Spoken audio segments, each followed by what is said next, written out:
Hello, everybody. Welcome to Where Work Meets Life. I'm Dr. Laura, and this episode is on career fulfillment, making or breaking our work-life wellness with Meghan Reid, co-founder of Canada Career Counselling, a registered psychologist based in Toronto, my business partner out there, whom I deeply respect as an expert and thought leader in career development in Canada. And we're going to talk and have a great conversation for those of you or your loved ones who are struggling, trying to figure out, should I be in this career? And it may be impacting your wellness, and how career fulfillment is absolutely important to an overall, healthy work and life. So Meghan, welcome back. Thanks for having me back again today, Laura. It's my pleasure. So work-life wellness.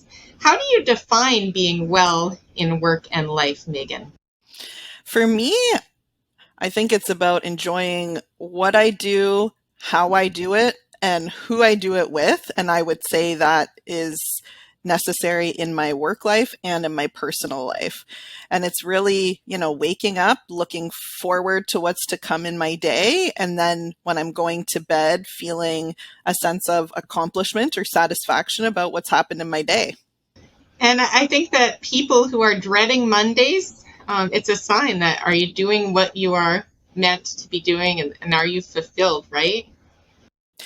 Absolutely. If you are dreading Mondays, the answer is probably no. And whether that's because your career is a poor fit, or you need to address the way that you're thinking about things and your own mental health, it could be one or the other, but something isn't adding up if you're dreading things on every Sunday. And when I started Calgary Career Counselling in 2009, I thought, wouldn't it be fun to have a car that talked about career, purposeful careers? So I had a tagline on my Mini Cooper that said, "Creating Happier Mondays." And I thought, I think that's where it's at. If you're doing something you love, Mondays are better.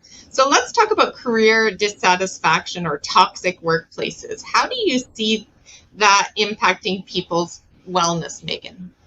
Oh, in so many ways. That list could go on for quite a while, but definitely what I see in my work is impacts to people's mental health. So they could be stressed, depressed, anxious, having impacts on their confidence or their self-worth. There can also be physical health implications too, whether it's weight gain, weight loss, issues with sleep. I would say even things outside of health, like relationships. If people are really unhappy or in a toxic workplace, it can have effects or impacts on their relationships. Another thing that I see is people's spending habits. So sometimes it's they're getting takeout all the time because they're just so stressed and upset, or they don't have time to cook a meal, so they just eat out too much and they're spending a lot of money, or they go shopping and that buying of those material possessions helps them feel happy in the moment, but then actually more stressed out because they're overspending. Those are just some of the ways that come to mind right away, but so many ways. Work and life are not separate. Exactly. And I think there are signs and symptoms of when someone is struggling to the point that they definitely need to make a change. So what are, say, the most common signs and symptoms when people call you at Canada Career Counselling? I would say it's the way that they describe how they're feeling. So the most common words that I hear are when people are feeling stuck, unhappy, stressed, unfulfilled. That's what indicates that they need to reach out for help or need to consider a career transition. And when we start career counseling, we do a really thorough exploration of the person. So we dig into their interests, what they enjoy doing, their skills and their strengths, what they're good at, their values, which highlights what they find fulfilling and what motivates them, and their personality, which clarifies what they would find really satisfying. And when we look at all that information, we use it like a criteria. We try and go as analytical as possible, even though, people are not experiments or black and white. That list of your interests, your skills, etc., can become a criteria that you can compare your job or your career to. And a lot of the time, what we see when we do that comparison is huge misalignment where it's not them, it's the job. And that's a question that I get a lot from people is, is it me or is it my job? And to me, if your job is not fitting all of those different aspects of you and that misalignment exists, it's time to consider a career transition. And when we work with clients, that is usually the outcome, that the career is not a good fit for them. Sometimes that's not the case, though. Sometimes it is the career in general is or could be a great fit, but the specific job they're in isn't a good fit. That happens some of the time. And sometimes we find that there's other reasons, like mental health reasons above and beyond the career, but most of the time a career transition is needed. Right. And I know how gifted you are at assessing that in people. And I think it's a real benefit to be able to help others through finding meaning, purpose, and fulfillment. And I think that organizations need to be very clear about what is our value proposition, what are our values that we have for this company or organization, and being very upfront about that. And I think what happens too often is the values aren't clarified, or they say there's something that they're not, and it makes for a values misalignment with the person. Can you tell us a little more about that trend? Oh yeah, I would say most mid and large size companies, and lots of small companies too, but especially mid and large size companies, they almost always identify their values, but if they're actually practicing those values in reality is another thing. And that's, living your values, whether you're a company or an individual.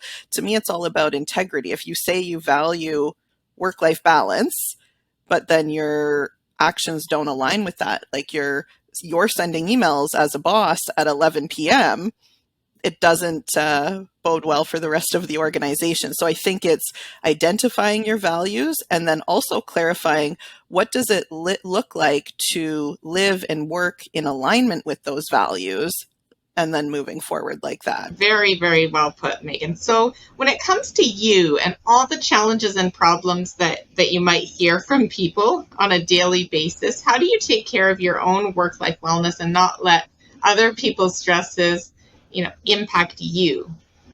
Great question. I think the first thing that I do is keep things in perspective. And what I mean by that is that my job and my purpose is to support people so they can work through their own challenges, solve their own concerns in their life, and be happier people. My job is not to solve their problems for them. So that's one thing that helps me take a step back and not, ruminate or continue to think about things when I'm done my workday. The other thing I would say is that I do prioritize my own work-life balance. And so I have my time where it's my work time, and then I have my time where it's my personal time. And I make sure to keep a clear division there, whether it's, right now I've been working from home and I have the room that I do my work in. And when I'm not working, I don't really spend any time here. I also think the other thing I do is consider balance in my personal life. So it's not just that disconnect of here's my work and here's my life. For me, it's also within my life, what are the different elements that keep me happy and fulfilled? And so for me, it's spending time with friends and family, having meaningful quality time. I've recently started swimming and doing something for my own physical and mental health that way, whether it would be going for my own counseling, engaging in activities that I enjoy doing. So it's that balance of time between work and life, and then also in my life, making sure I have a balance within my personal life. Wonderful. And I think we were a good influence on each other because Megan grew up swimming and knows a lot about swimming, but hadn't done it in ages.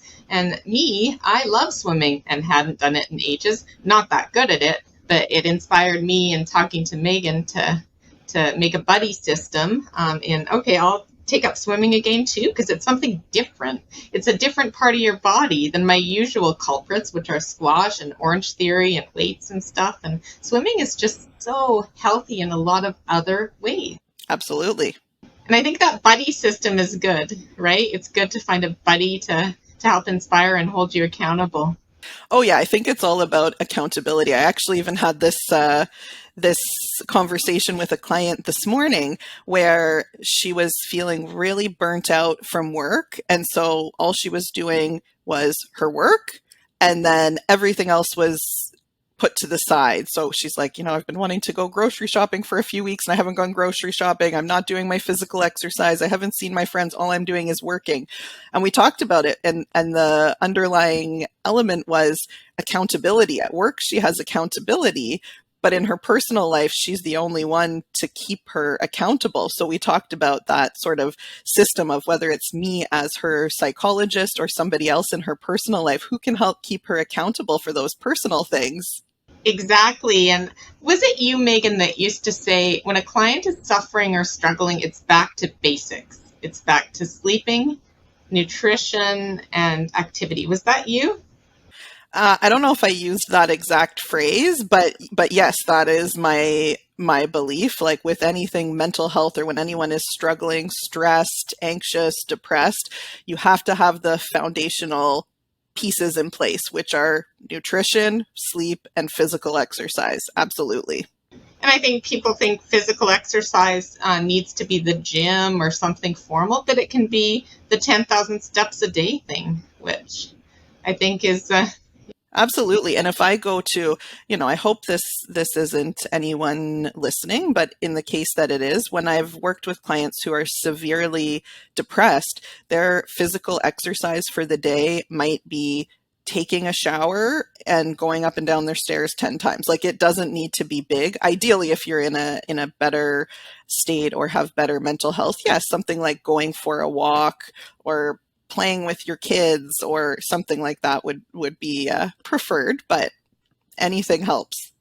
Yeah, and it doesn't have to be 10,000 steps. It can be around the block the first time, and then you add to it. But outdoors is just such a beautiful way to get fresh air and nature, which I think adds to healing and well-being. Absolutely, and there's lots of research to show that time in nature really helps with mental and physical health things, and it's the present focused, being connected, and disconnecting from all of those worrying, stressful thoughts and busy chatter in your mind and just being peaceful in nature. Absolutely. I was at the Kananaskis River with my husband and 3 kids, and I didn't sleep well the night before. So I started off kind of stressed, and my mind was this, continuous circuit of thoughts. And I think a lot of people can relate to thought patterns, and you just can't shut off your brain. And here I am in the mountains, but the more that we walked through that river, we actually looked for golf balls, walked through that river, the more I was able to calm my mind, connect with nature, have some good laughs, and really the day turned out to be just the day I needed.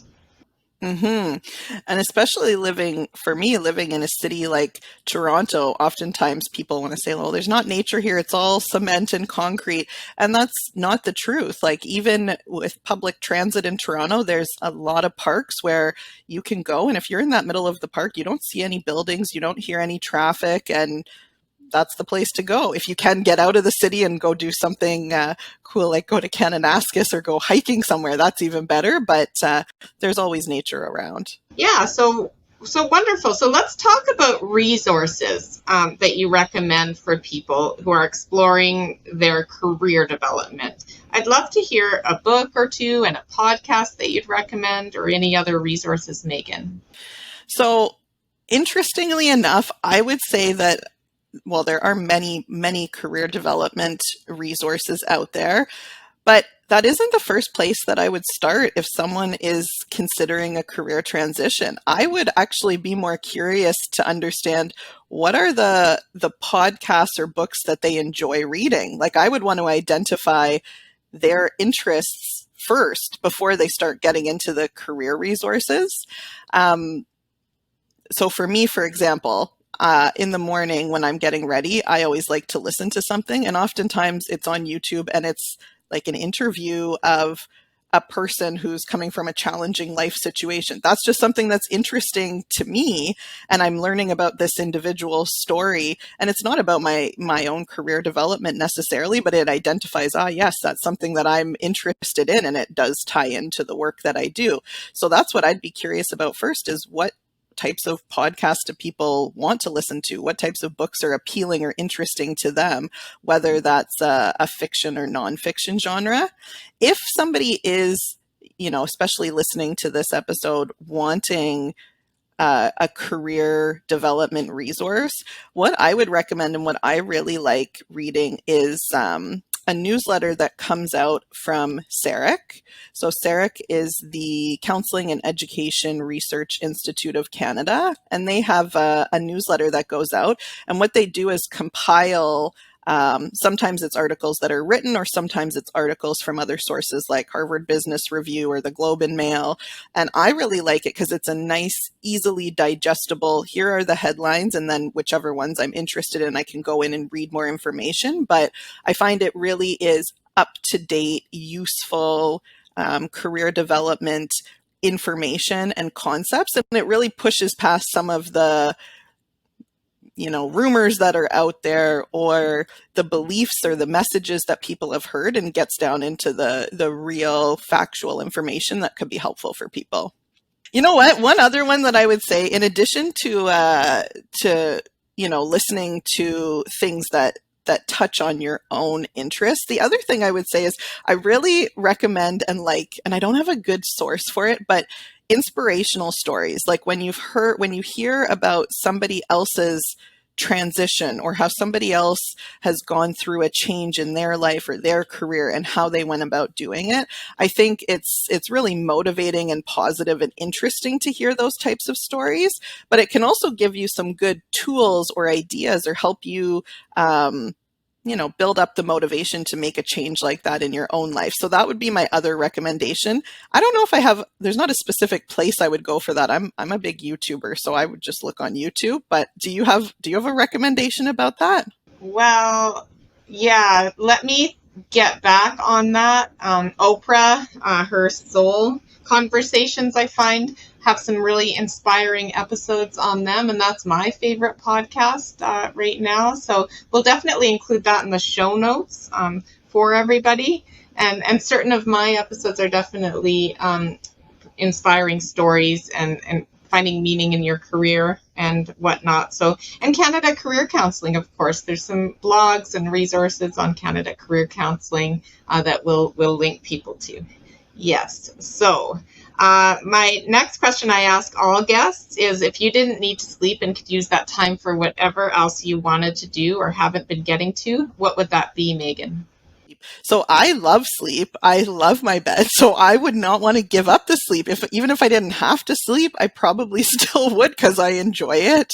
Outside of that, I think it would probably be a combination of, it would be spending time with people that I care about. So that would be, people in my personal life, my family and friends, more quality time with them. And also probably still having career conversations, because I really do enjoy genuinely helping people. So even when I'm not doing it for work, I often find myself talking to, whether it's friends or friends of friends, or somebody my husband knows that he said, oh, maybe you could talk to my wife. I just really like, meeting people, talking to people, helping people. So that's probably how I would spend my time. And you are great at it, Megan. I can speak from my own experience. Whenever I've been through something, Megan is there for me, and she just has a wonderful way of, what you said earlier, the empathy combined with the analytical mindset and the right amount of opinion versus coaching the person along to answer the questions for themselves. But also, I think you're good at, you have a lot of knowledge from seeing other people go through pivots that you apply to people, right? I would agree. And it is helpful, like that, call it the vantage point that I have across people as a psychologist and a career counselor. I don't ever think I am the expert on an individual, that person will always know themselves better than I know them. But what I do have is that knowledge and expertise of seeing patterns across hundreds of people, and sometimes just sharing that information or, validating how someone feels because it's very common, can be really helpful. Wonderful. My final question, Meghan, if you could have one wish for a better world when it comes to career development and careers, what would it be? What I would wish for is more balance. And I don't know if this is everywhere around the world as much as North America and especially some of the cities, but things move so quickly. People are connected 24/7. Everything is instantaneous. I think it would be slowing things down. And whether that looks like a 4-day work week instead of a 5-day work week, that would be great, I think. But that's what I would want for careers. Of course, people always want to grow and progress in their careers, but I think it's slowing down how quickly we need to do that and what people see as achievement. It doesn't have to be big, huge things. Recognizing those little achievements day to day in your career development is really valuable. Looking ahead and setting goals is great, but you need to look back and see how far you've come too. So being more mindful and slowing down, that's what I would want for career development. Beautifully put.